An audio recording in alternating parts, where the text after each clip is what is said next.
आगे बढ़ते हैं खबरों में। सबसे पहले ईरान इजराइल जंग को लेकर कुछ बड़े अपडेट देख लेते हैं। देखिए, ईरान पर अमेरिका और इजराइल के हमले को 22-23 दिन हो चुके हैं आज। इस बीच अमेरिकी सैन्य तैनाती बढ़ाई गई और अब तक इन युद्ध के हालातों में 2500 से ज्यादा लोगों के मारे जाने की खबर है। इस बीच देखिए, दुनिया के 22 देशों ने ईरान से हमले रोकने और होर्मुज स्ट्रेट खोलने की भी अपील की है। इन देशों में शामिल है संयुक्त अरब अमीरात, Bahrain, Britain, Germany, France, Japan, दक्षिण कोरिया समेत ऑस्ट्रेलिया वगैरह कई देश अब मिडिल ईस्ट में ईरान के हमलों की निंदा कर रहे हैं और ईरान पर दबाव डाल रहे हैं। होर्मुज रूट को खोलने की भी अपील की है ताकि दुनिया भर में जो तेल गैस का क्राइसिस चल रहा वो खत्म हो सके। लेकिन ये युद्ध अभी रुकने के मोड़ पर दिख नहीं रहा, क्योंकि अमेरिका इजराइल ईरान हमले के 22वें दिन ईरान के नतांज न्यूक्लियर प्लांट पर भयंकर हमला किया। इस जंग में दूसरी बार इस प्लांट को निशाना बनाया गया। हालांकि अभी तक इस हमले में रेडियो एक्टिव रिसाव की खबर तो नहीं है, लेकिन क्योंकि ये एक न्यूक्लियर प्लांट है, परमाणु सेंटर है, तो इस पर हमले की वजह से रेडिएशन लीक हो सकता है और अगर यहाँ से रेडिएशन आसपास के इलाकों में फैलता तो हजारों लाखों लोग रेडिएशन की वजह से मारे जा सकते हैं। तो ईरान के नतांज परमाणु केंद्र पर हमले को लेकर ईरान ने अब IAEA को भी जानकारी दी। रूस बोला कि ये अंतर्राष्ट्रीय कानून का उल्लंघन है। रूस ने इस हमले की भी निंदा की है, क्योंकि ये न्यूक्लियर प्लांट ईरान का सबसे बड़ा परमाणु केंद्र है और यहीं पर यूरेनियम वगैरह स्टोर्ड है। इजराइल अमेरिका पहले भी इस परमाणु प्लांट पर हमला कर चुके हैं, लेकिन इस बार तो इस हमले की पुष्टि को लेकर भी इजराइल का कहना है कि हमें नहीं पता ये हमला किसने किया। देखिए जरा। हालांकि इन हमलों के बीच भारत के लिए एक अच्छी राहत भरी रिपोर्ट आ रही है कि ईरानी नेवी ने खुद एक LPG लदा भारतीय जहाज होर्मुज रूट से पार करवाया और दावा किया जा रहा है कि इस जहाज को हमले से बचाने के लिए ट्रैकिंग सिस्टम भी बंद किए गए। हालांकि अभी भी 22 जहाज फंसे हुए हैं।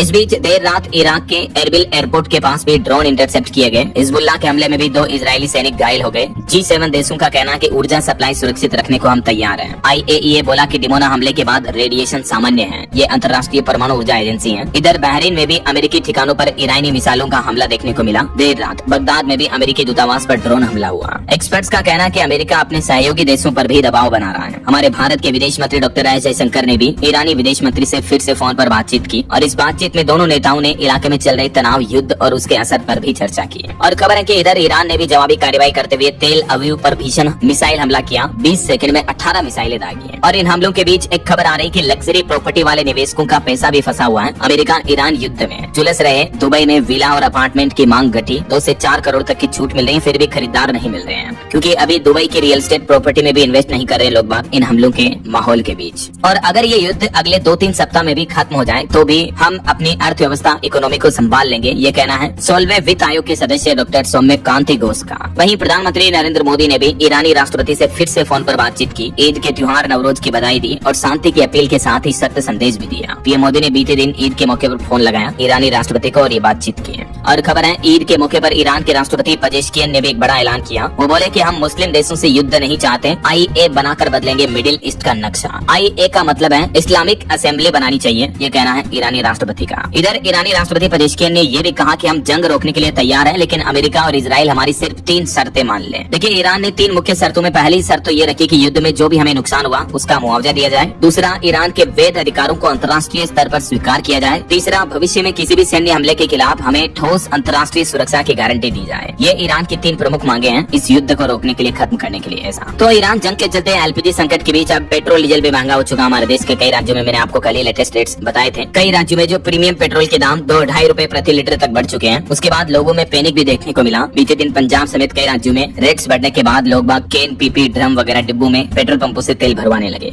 और LPG संकट के बीच सरकार ने आज ये बड़ा फैसला लिया। होटल रेस्टोरेंट्स को 20% कमर्शियल LPG का कोटा मिलेगा। राज्यों को ये एक्स्ट्रा सप्लाई दी जाएगी और इस 20% बढ़ोतरी के बाद टोटल LPG आवंटन 50% तक बढ़ जाएगा। और LPG क्राइसिस के बीच एक रिपोर्ट सामने आ रही है। लोकल सर्किल्स ने दावा किया कि 20% लोग अभी भी LPG सिलेंडर ब्लैक में खरीद रहे हैं। उन्हें 4000 रुपए तक ज्यादा देना पड़ रहा है। 68% लोगों के घरों में समय पर नहीं पहुंच रही है LPG गैस भी। LPG संकट के बीच कहीं न कहीं गैस सिलेंडर की कालाबाजारी काफी ज्यादा बढ़ी है और इस सर्वे रिपोर्ट्स के मुताबिक इसके डेटा क्या चल रहे हैं आप देख सकते हैं। और भी कई चीजों में महंगाई देखने को मिल रही है। जोमेटो से खाना मंगवाना भी महंगा हो चुका है। वहीं खबर है, भारत में फिर बढ़ेगा रूसी तेल का आयात। इराक बना सबसे बड़ा आपूर्तिकर्ता। अब ईरान से सप्लाई तेल नहीं हो पा रहा, तो इस बीच अब क्रूड ऑयल सप्लाई रूस से और बढ़ाने जा रहा हमारा देश भारत। और गैस संकट के बीच सरकार ने व्यावसायिक संस्थाओं के लिए गैस कंपनियों को PNG कनेक्शन को प्राथमिकता देने की भी सलाह दी है। और गैस की लत के बीच एक राहत भरी खबर है, बिहार में भी पटना समेत कई जिलों में PNG कनेक्शन का रास्ता साफ हो चुका है। अब 24 घंटे में NOC मिल जाएगी PNG कनेक्शन के लिए। देखिए, LPG गैस सिलेंडर की किल्लत के बीच अब आज से ही राहत मिलेगी। राज्यों के लिए 50% कर दिया LPG कोटा और प्रवासी मजदूरों को 5 किलो का छोटा सिलेंडर भी दिया जाएगा। केंद्र की नरेंद्र नरेंद्र मोदी सरकार की तरफ से यह बड़ा फैसला लिया गया है। वैसे राज्यों को आज 23 मार्च से ही 20% ज्यादा गैस मिलेगी, लेकिन इस 20% के बाद राज्यों को मिलने वाली जो कुल सप्लाई संकट से पहले के स्तर के 50% तक पहुंच जाएगी ऐसा। और केंद्र सरकार ने ये भी कहा कि ढाबों होटलों को प्राथमिकता मिले, प्रवासी मजदूरों के लिए 5 किलो वाले छोटे सिलेंडर दिए जाए। इसको लेकर भारत सरकार के पेट्रोलियम और प्राकृतिक गैस मंत्रालय की तरफ से ये नोटिस भी जारी किया गया, आप देख सकते हैं। अच्छा, आपको एक सावधान करने वाली खबर भी बताता हूँ। देखिए आप, अभी जो एलपीजी गैस सिलेंडर की किल्लत चल रही है, इस बीच इस बहाने मार्केट में साइबर ठगी का एक नया तरीका भी ढूंढ निकाला है ठगों ने। लोगों को मोबाइल पर व्हाट्सएप पर एपीके फाइल भेजी जा रही है। जैसे आप इस फाइल को डाउनलोड करते हो, आपके बैंक खाते से पैसे कट जाते हैं। यूपी मुरादाबाद में तो इस तरह का मामला भी देखने को मिला। एक व्यक्ति के साथ 35,000 रूपए की ठगी हो गई। क्योंकि लोगों में अभी पैनिक का माहौल है, तो साइबर ठगियां के मौके का फायदा उठाते हैं और इस तरह के मैसेज भेजते हैं कि इस ऐप से सिलेंडर बुक करो तो आपको जल्दी मिल जाएगा वगैरह वगैरह। तो लोगों को पता नहीं चलता और अनऑफिशियल एप्स पर फिर आप पेमेंट करते हो तो इससे आपके बैंक खाते से पैसे भी कट जाते हैं। समझ रहे हो? ये पूरा घटना मामला आप देख सकते हैं। तो कभी भी कोई भी एपीके फाइल अननोन ऐप अपने फोन में डाउनलोड ना करें। अगर आप सिलेंडर ऑनलाइन बुक भी करते हो तो ऑफिशियल ऐप से ही बुक करें। ओके, और चलिए आगे बढ़ते हैं अपन खबरों में। देखिए अगला अपडेट, सरकारी कार्यालयों के प्रीपेड मीटरों का अप्रैल महीने में करवाना होगा रिचार्ज। पीएसपीसीएल ने लागू की योजना। पंजाब में स्मार्ट प्रीपेड मीटर्स वाले सरकारी कार्यालयों को यह नया आदेश जारी हुआ है। और भारत चीन के रिश्तों पर अच्छी खबर आ रही है। देखिए, चाइना की एयरलाइंस कंपनी एयर चाइना ने चीन की राजधानी बीजिंग से भारत की राजधानी दिल्ली के बीच फिर से सीधी उड़ान सेवा शुरू की है। चाइना बोला कि ये सिर्फ यात्रा नहीं बल्कि भरोसे की वापसी है। और उत्तर प्रदेश की योगी सरकार की बड़ी सौगात देखिए, श्रमिक बेटियों की शादी के लिए अब 85,000 रूपए यूपी सरकार की तरफ से दिए जाएंगे विवाह के लिए। उत्तर प्रदेश में श्रमिकों मजदूरों की बेटियों के लिए खुशखबरी है। आगामी 12 अप्रैल को अलीगढ़ में विशाल सामूहिक विवाह सम्मेलन का आयोजन भी होने जा रहा। ऐसे में योजना का लाभ लेने के लिए क्या क्या जरूरी शर्तें रखी गई है देख सकते हैं। 85,000 रूपए सीधे बैंक खाते में आएंगे और 15,000 रूपए सामूहिक विवाह के आयोजन वगैरह पर खर्च किए जाएंगे। तो इस तरह से गरीब परिवारों की बेटियों को शादी पर सीधा 1 लाख रूपए का फायदा मिलेगा। अब इस योजना में आवेदन की समय सीमा क्या है, योजना का लाभ लेने के लिए क्या जरूरी शर्तें हैं, आवश्यक डॉक्यूमेंट दस्तावेजों की सूची क्या रहेगी, जानकारी आप देख सकते हैं। और भारत के लिए एमएसएमई पर अच्छी खबर आ रही। देखिए आप, सूक्ष्म लघु और मध्यम उद्यमों के लिए ऋण गारंटी योजना में केंद्र सरकार ने बदलाव किया है। मशीनरी की लागत पर अब 75 नहीं बल्कि 60% का कैफे लगेगा। नई योजना के मुताबिक ऋण गारंटी 10 साल बाद समाप्त हो जाएगी। पुरानी योजना में इसकी कोई निश्चित अवधि नहीं थी। तो एमएसएमई ऋण गारंटी योजना में केंद्र सरकार ने ये कुछ प्रमुख बदलाव किए हैं। सरकार का कहना है कि योजना का उद्देश्य है एमएसएमई को संयंत्र मशीनी उपकरण खरीदने के लिए आसानी से ऋण उपलब्ध हो पाए। ऐसा वित्त मंत्रालय की तरफ से इस बारे में नोटिस जारी किया, देख सकते हैं आप। चलिए, सोना चांदी के भाव पर खबर आ रही है। आज रविवार है तो मैं आपको पूरे सप्ताह के रेट एक साथ बता देता हूँ। देखिए, इस सप्ताह सोना 11,000 रूपए तक सस्ता हुआ। अभी गोल्ड का प्राइस 1,47,000 रूपए प्रति 10 ग्राम चल रहा, जबकि सप्ताह भर में चांदी भी 28,000 रूपए टूट कर अभी चांदी का भाव 2,32,000 रूपए प्रति किलो पहुंच चुका है। एक्सपर्ट्स का ये मानना है कि डॉलर की डिमांड बढ़ने की वजह से चांदी के दाम में ये गिरावट देखने को मिली है। और सुप्रीम कोर्ट का एक बड़ा फैसला देखिए, हमारे देश की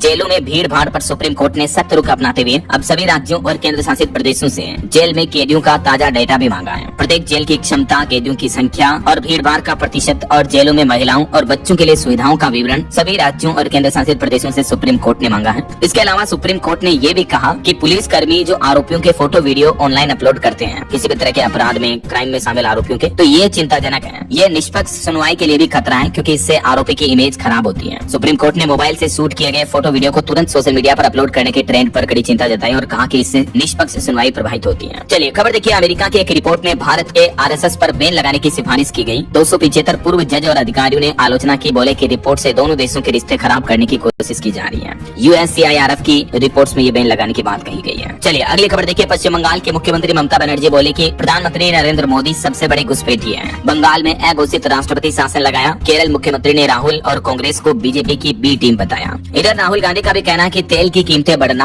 महंगाई का संकेत है। उन्होंने कहा कि सरकार भले ही इसे नॉर्मल बताए लेकिन रोजमर्रा की चीजों के दाम बढ़ेंगे। राहुल गांधी ने यह भी कहा कि चुनाव के बाद पेट्रोल, डीजल, एलपीजी की कीमतें और बढ़ा दी जाएगी ऐसा। और खबर है दिल्ली में